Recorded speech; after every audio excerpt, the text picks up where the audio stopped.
She like a song played again and again. That girl, like something off a poster. That girl is a dime, they say. That girl is a gun to my holster. And she's running through my mind all day. Hey, Shawty's like a melody in my head that I can't keep out. Got me singing like na na na na every day's like my iPod stuck on replay. Selamat datang di Sang Timur TV. Tak kenal maka tak sayang. Kenalin nama aku Felicia Beatrice. Nama saya Jennifer Purniastra, saya akan Artista Fernando. Saya Abu Chandra Wijaya. Nah, pada kesempatan kali ini kami mau wawancara para agen yang mengikuti kegiatan EduFair di Sang Timur. Oke, penasaran? Nonton sampai akhir ya.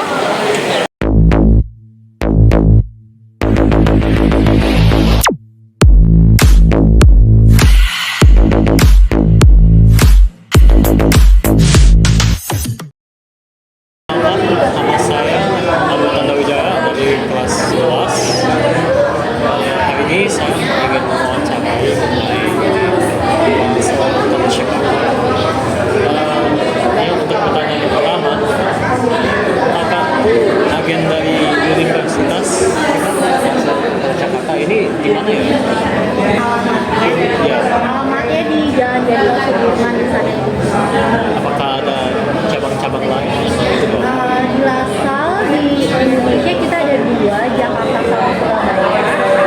Kalau kali keseluruhan kita ada 23 kampus.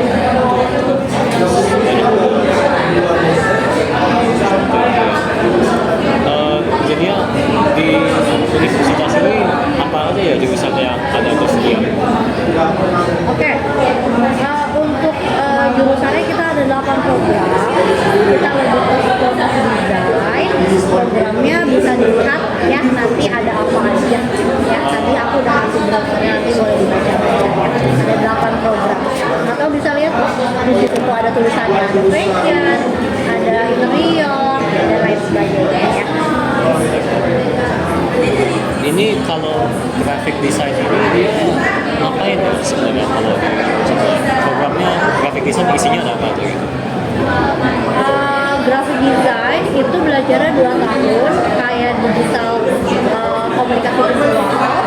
Kamu belajar tentang buat digital printing, lalu buat kayak logo, spanduk, karakter, habis itu buat belajar tentang motion advertising, belajar intro to website, sama penambahan skill basic fotografi itu.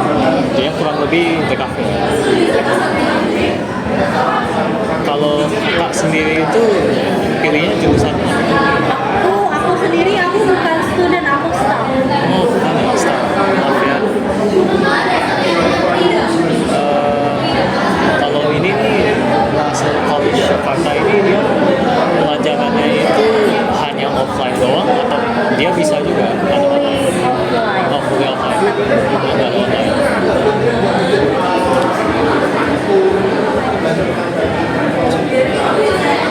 Dia ini kan tadi mengatakan ada 2 ya lokasinya. Itu dia masing-masing lokasi itu ada kayak program uniknya sendiri atau mereka semua sama? Programnya di Jakarta karena di Jakarta ada 8 program. Kalau di Surabaya cuma 5 program. Baiklah, cuma itu doang sih. Makasih banget ya. Aku mau nanya Kak tentang jurusan food technology. Kalau food technology di Aitriana itu kayak mana ya Kak? Kalau untuk jurusan teknologi kali ini di I3N itu pertama kalian bakal belajar proses pengemasan makanan sama proses pembuatan makanan. Nah biasanya untuk proses pengemasan makanan sendiri biasanya itu kayak misal kalau kalian buat kerupuk, kalian kenapa pakai isinya dibikin tepung.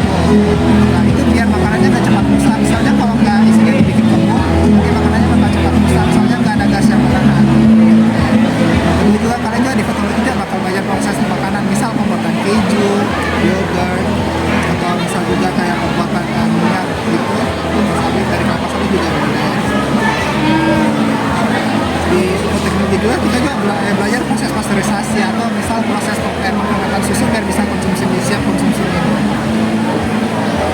Untuk biaya dari food technology ini berapa ya Kak? Atau ada beasiswa dari food technology? jurusan ini? Untuk dari Ethereum sendiri, kita ada 2 jalur, non-tes sama jalur tes. Kalau untuk anak-anak Sang Timur udah bisa dapat jalur non-tes, jadi kalian langsung bisa masuk di 3L. Nah, untuk beasiswanya sendiri terbagi jadi 3 bagian. Yang pertama adalah akademik. Baik, selamat siang peserta didik yang terkasih. Diinformasikan bahwa sekarang Yang kedua, jalur rapor. diminta siswa-siswi yang mengikuti presentasi sesi ketiga yang berada di ruang 8 bersama dengan Universitas Pelita Harapan atau UPH dipersilakan untuk naik ke atas. Ya, sekali lagi peserta didik yang mengikuti presentasi di ruang 8 dari Universitas Pelita Harapan atau UPH Makasih, Kak. Jadi perkenalkan, saya Katarina dari kelas 11. Saya boleh tahu nama kakak dan jurusan kakak? Oh iya, aku Lauren. Aku dulu ngambil pengajaran sih. Kalau aku Gilbert, aku dulu ngambilnya e-business dari EBU. Oke, Kak, jurusan apa yang terkenal di kampus kakak? Kalau jurusan kita terkenal banyak, karena kita basicnya sudah teknologi. Tergantung dari program studi atau prodi yang kalian mau ambil. Bisnis kita punya e-business, digital leadership, sama business analytics. Psikologi, kita punya psikologi yang terbaik. Desain kita ada animation, sama industrial design. Engineering kita punya petroleum. Seperti itu. Kalau misalnya kita mau masuk ke UNIF ini, kita perlu siapinnya apa aja? Dokumen ya. Dokumen. Kalau dokumen sih cukup pakai nilai raport aja dulu. Ya, pas kalian udah selesai kelas 11, raport kelas 10 sama 11. Nanti yang lain disusul sama paling Inggrisnya itu pakai sertifikat IELTS sama TOEFL sih. Itu aja. Jadi nggak ada tes masuk. Kok berarti kalau masuk itu langsung dari jalur rapat gitu ya? Iya, betul. Raport. Minimal 70 sudah bisa masuk. Kalau jalur prestasi bisa tidak, Kak? Jalur prestasi sertifikat itu kayaknya Tidak ada. Oh, tidak ada sih. ya. Baru bener-bener dari raport. Oke. Kak, di ini ada program beasiswa tidak? Oke, kalau beasiswa kita ada. Itu berdasarkan nilai ijazah kalian juga. Di atas 80 kalian dapat 15%, di atas 85 dapat 20%, di atas 90 kalian dapat 30%. Kalau 100% tidak ada, Kak? Kalau kita memang nggak ada 100%, soalnya kita tidak ada uang gedung, sama kita potongnya bukan 1 tahun pertama doang, tapi 3 tahun berturut-turut kita akan potongkan. Bagaimana dengan program-program kayak klub-klub itu atau mungkin organisasi yang bisa diikutin? Itu organisasi apa aja? Oke, kalau basically kalau klub di sana banyak. Lebih tepatnya organisasi hobi kalau kita sebutkan. Itu kita ada yang internasional, ada sendiri Indonesia. Kalau Indonesia kita sebutnya AWIS, APU Indonesia Society. Nah, kalau di AWIS itu kamu lebih diarahkannya kalau misalnya kamu suka fotografi, ada lensa, senang nari, ada Sri Kandi, senang nyanyi, ada sendiri, ada macam-macam gitu. Itu tergantung hobi kalian. Ini kan ada dua, Indonesia sama internasional. Bedanya apa, Kak? Kalau internasional itu dari seluruh negara.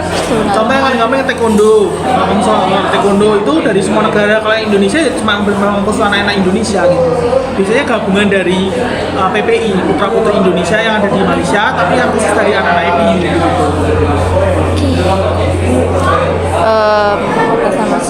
Pendaftaran mahasiswa baru kapan, Kak? Pendaftarannya kalau kamu rencananya mau masuk tahun depan kan di September mulainya, itu udah buka dari pas kamu naik kelas 12 sih sebenarnya bisa udah bisa mulai apply. Pas kamu selesai kelas 11 baru naik kelas 12 tuh boleh mulai apply. Jadi dari tahun sebelumnya. Tahun sebelumnya. Tahun sebelumnya. Oh, satu lagi, Kak. Ini kalau proyek akhirnya itu untuk mahasiswa apa aja, Kak? Apakah skripsi atau enggak proyek lain gitu? Oke, kalau kita sebutnya family project. Jadi kamu mengerjakan seperti project sih lebih tepatnya. Kalau ngambil bisnis ya kita seperti meneliti ke arah bisnis digital seperti apa. Kalau misalnya game development ya kamu membuat game seperti itu rata-rata.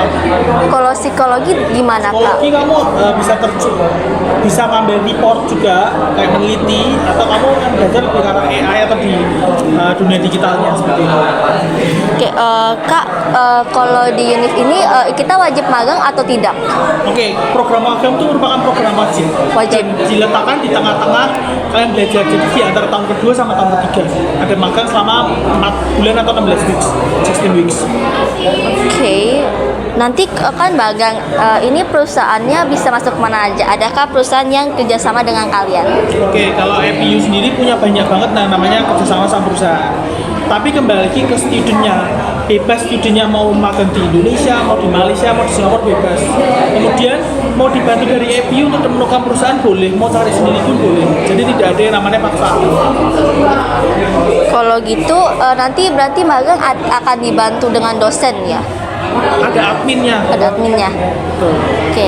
Kalau gitu sudah sih Kak. Terima kasih Kak. Nama aku Felicia Beatrice dari kelas 11. Oke, aku mau wawancara terkait jurusan hubungan internasional. Iya, boleh. Nah, jadi kalau untuk hubungan internasional sendiri, sebentar ya. Nah, ini hubungan internasional sendiri. Nah, kalau hubungan internasional sendiri biasanya tuh mereka tuh belajar bagaimana untuk menjalin hubungan relasi dengan orang. Misalnya kayak diplomat, biasanya jadi presenter. Jadi biasanya kalau kamu suka presentasi, suka ngomong di depan banyak orang, menyampaikan pesan, nah itu biasanya hubungan internasional. Nah, kalau untuk hubungan internasional sendiri, ini kita ada beberapa, Unpad juga ada beberapa kerjasama sama beberapa perusahaan, mulai dari nasional maupun internasional. Untuk lulus jangka waktu lulusnya pun sendiri dari semester 1 sampai semester 8, biasanya 4 tahun. Oh, 4 tahun. Iya, 4 tahun. Oke. Kalau hubungan internasional itu pas semester 1-nya belajar apa aja ya? Nah, kalau untuk semester 1-nya bisa dilihat di sini. Awalnya itu masih ada, biasanya lebih ke hal-hal umumnya, ada kayak masih ada PKN, BI, tapi udah mulai ada introduction ke HI-nya sendiri. Misalnya kayak ada pengantar ilmu hubungan internasional, ada sejarah internasionalnya. Ini kan masih ada pelajaran SMA ya, Kak. Memang biasanya tuh tahun-tahun pertama kamu kuliah tuh masih ada mata pelajaran kayak di SMA, cuman biasanya lebih advance. Jadi biasanya kayak penyesuaian dulu untuk tahun-tahun pertamanya, baru tahun-tahun kemudiannya baru yang lebih mendalami. Misalkan contoh ada security studies, international political economy, ada juga ekonomi politik internasional. Memang beda-beda mulai semester 2 kamu tuh belajarnya lebih mendalami jadinya. Nah, biasanya kalau untuk tugas akhirnya sendiri biasanya skripsi sih. Skripsi ya? Ya. Oke. Kalau untuk secara praktek lapangannya apa ya? Nah, biasanya kalau untuk praktek lapangannya sih biasanya suka datang ke tempat sih survei gitu. Lihat kayak kadang-kadang kalau kamu tahu ada program kerja namanya tuh event lah, biasanya kalau kamu lebih familiar, biasanya suka studi banding kemana atau nggak lihat cara prosesnya gimana, suka datang gitu. Lalu dia ada program pertukaran pelajar gak sih? Kalau ada juga student exchange. Iya, student. Nah, itu sih udah secara umum juga sih yang bentar ya, aku cari dulu. Nah, kalau di Unpar juga sendiri juga kita tuh ada program student exchange. Nah, student exchange ini kita udah beberapa kerjasama sama universitas di luar. Misalkan ada yang di James University, ada yang di Korea, ada yang di Shanghai, ada yang di Taiwan juga. Nah, terus Unpar juga kebetulan juga ada program ISMA. Kalau kamu pernah dengar International Indonesia International Student Mobility Awards, itu programnya pemerintah. Jadi kamu itu benar-benar dibiayain sama pemerintah sepenuhnya. Jadi kamu belajar di luar negeri selama 1 semester, ya dibiayain pemerintah sepenuhnya. Dan tentunya itu juga ada persyaratannya juga sih, misalkan kayak IELTS harus nilainya 7, ada persiapan SI-nya. Kalau mulai jam pelajaran itu dari jam berapa? Nah, itu bisa relatif, tergantung mata pelajaran kalau kamu lebih familiar. Biasanya tuh paling pagi itu dari jam 7 sampai paling malam tuh jam 6 biasanya. Jam 6. Tapi ada juga yang sampai jam 7. Tergantung kamu jurusan apa, ambil mata kuliah apa. Oke. Kalau hari Sabtu tuh tetap ada pelajaran atau enggak? Nah, ya itu juga tergantung lagi. Tergantung lagi. jurusan dia. Oke. tergantung kamu ambil mata kuliah apa. Biasanya ada yang jadwal sampai hari Sabtu. Oke. Lalu ada kegiatan klub gitu gak sih? Nah, Unpar juga ada UKM-nya. Kalau kamu lebih familiar ekstrakurikuler ya? Iya. Nah, kalau di universitas namanya tuh UKM, unit kegiatan mahasiswa. Kalau untuk UKM-nya sendiri tuh ada banyak. Ya seperti yang kamu tahu lah, ada basket, sepak bola, tenis, badminton. Kalau kamu tertarik dengan explore, ada Mahitala. Nah, Unpar juga pernah nih. Dia pernah mendaki dukung gunung Seven Summit. Ada yang di Seven Mount Everest. Wow. Dua mahasiswa malahan, mahasiswa ke Mount Everest. Terus juga kalau kamu suka nyanyi, ada juga paduan suara mahasiswa nih. Ini yang paduan suara mahasiswa selalu mengikuti lomba di luar negeri. Ini tuh yang di Latifa. Kemarin sempat ke Jerman juga. Kalau kamu tertarik sama budaya tradisional Indonesia kayak tariannya gitu, itu kita ada Listra. Dia juga suka ada pemaparan budaya Indonesia ke luar negeri. Ini kalau saya tahun lalu ke Singapura, 2 tahun yang lalu ke Thailand. Kalau kakak sendiri ikut kegiatan yang mana nih? Nah, kalau aku sendiri aku ikut UKM-nya badminton. Badminton. Ya, badminton. Biasa tuh hari apa aja? Nah, kalau untuk setiap UKM ada jadwalnya sendiri. Biasanya kalau badminton tuh setiap hari Senin dan Jumat. Dan itu diadainnya setiap malam jam 6 sampai jam 9. Lalu kalau di Parahyangan sendiri tuh ada asisten dosen gitu nggak? Ada juga. Tapi hanya untuk beberapa jurusan saja. Jurusan saja? Ya, misalkan kayak kalau teknik biasanya lebih sering ada jadi asdos. Soalnya kan menjadi asisten dosen praktikum. Dan misalnya kalau jurusan lain mungkin lebih kemungkinan chance-nya lebih dikit. Kan ada juga sih. Kalau kakak punya teman yang dari jurusan teknik yang jadi asisten dosen nggak? Kebetulan aku di jurusan teknik. Oh, jurusan ya, teknik. Ya, aku kebetulan juga jadi asisten dosen juga. Oh, itu syarat masuknya gimana? Nah, biasanya tuh dari fakultas sendiri setiap semester nanti sebelum masuk ada pendaftaran. Iya. Ada pembuka pendaftaran buat asisten dosen mata kuliah ini. Iya. Baru kita mengikuti pendaftarannya. Nah, itu juga seleksinya kayak biasa, dites kamu gimana pengetahuan di mata kuliah tersebut, bagaimana cara menghadapi mahasiswa, terus bagaimana juga cara ngajarnya dilihat cara ngajarnya bagaimana. Itu ada syarat nilainya mesti berapa dulu nggak? Nah, itu untuk setiap mata kuliah beda-beda syaratnya. Ada yang perlu nilainya B, ada yang perlu nilainya A. Untuk nilainya B sendiri tuh jangkauannya dari 75 sampai 77. Kalau yang nilainya itu 80 ke atas. Oke. Lalu ada program beasiswa gak? Ada. Nah, kebetulan kan sekolah kamu tuh ada kerja sama mitra sama kita. Iya. Nah, aku kasih contoh aja langsung aja ya. Misalkan ini D3 manajemen perusahaan ya. Nih, total biayanya tuh 13 juta 80.000 kan. Iya. Tapi kalau kamu ada mitra sampai 100%, nilai kamu mencukupi, bisa cukup bayar sampai 4 juta aja. Ini tuh diskon di uang pangkalnya. Jadi benar-benar uang pangkalnya jadi 0. Iya. Kan kalau misalnya ini uang pangkalnya 8 juta 100 kan. Kalau kamu bisa 100% jadinya 0. Jadi cukup bayar uang biaya dasar awal SKS-nya sama kalau di sini kebetulan nggak ada biaya pembangunannya. Dan di sini ada uang sumbangan kalau yang jurusan lain. Jadi jatuhnya lebih mahal. Kalau untuk beasiswa sendiri ada beberapa kategori nggak? Nah, ada beberapa kategori juga. Kalau yang di sini ada yang beasiswa yang jalur mitra, ada yang PMDK sama yang USN. Oh, kalau cantumin sertifikat lomba itu termasuk bisa nggak? Itu termasuk juga bisa. Ada di pendaftarannya. Biasanya lebih mendukung jadinya. Lebih mendukung. Kalau OSIS, organisasi siswa Ya, itu juga mendukung. Ini jalurnya beda-beda. Yang ini jalur mitra kamu cukup masukin nilai rapot juga. Yang PMDK juga cukup masuk nilai rapot aja, nggak usah tes. Cuman kalau yang USM kamu perlu ujian. Kalau nilai rapot rata-rata berapa? Kalau untuk yang berapa 100%? Iya. Rata-rata ya kalau kamu udah A untuk biasanya mah PLB, bahasa Indonesia, bahasa Inggris, matematika, PKN sama agama. Biasanya itu. Tergantung kamu mau jurusan apa. Nanti persyaratannya mata pelajaran yang dilihat beda lagi. Fasilitas apa aja yang ada di Parahyangan? Nah, kalau untuk fasilitas sendiri kita ada banyak. Bentar ya. Mungkin kalau di sini nggak terlalu kelihatan. Kalau di fasilitas sendiri kita mempunyai ada auditorium. Kalau kamu tahu auditorium kita tuh merupakan paling top 1 di se-ASEAN, Asia Tenggara.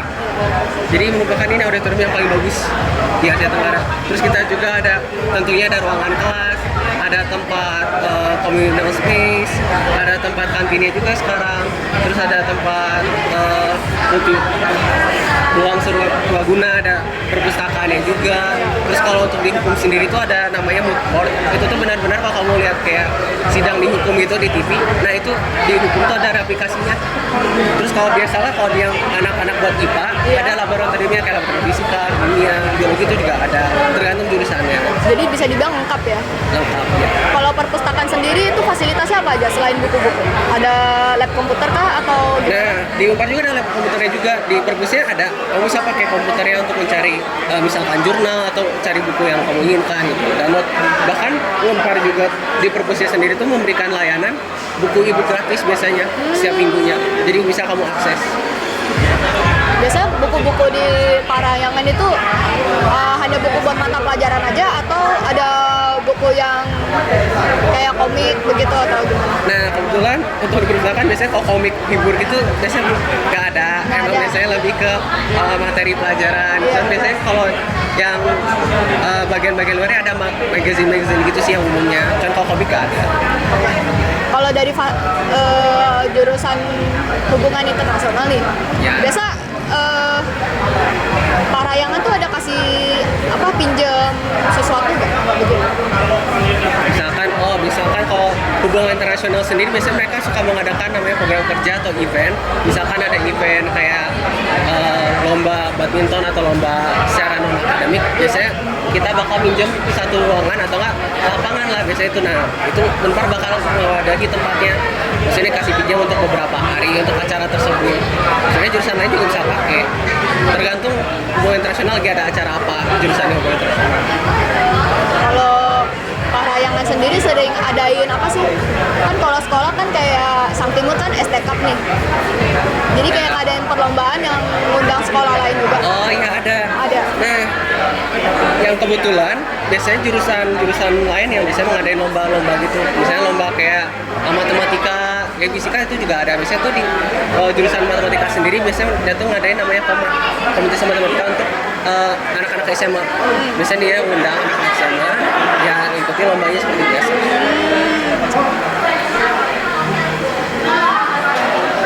Mungkin kalau yang hubungan dengan ada hubungan internasionalnya ada lomba debat paling depan. Lomba debat. Lomba debat. Itu dulu sih Kak. Ya. Oke. Ada pertanyaan lain? Nggak ada di sini. Terima kasih sudah menonton. Kenalin nama aku siapa? Selamat datang di Sang Timur TV.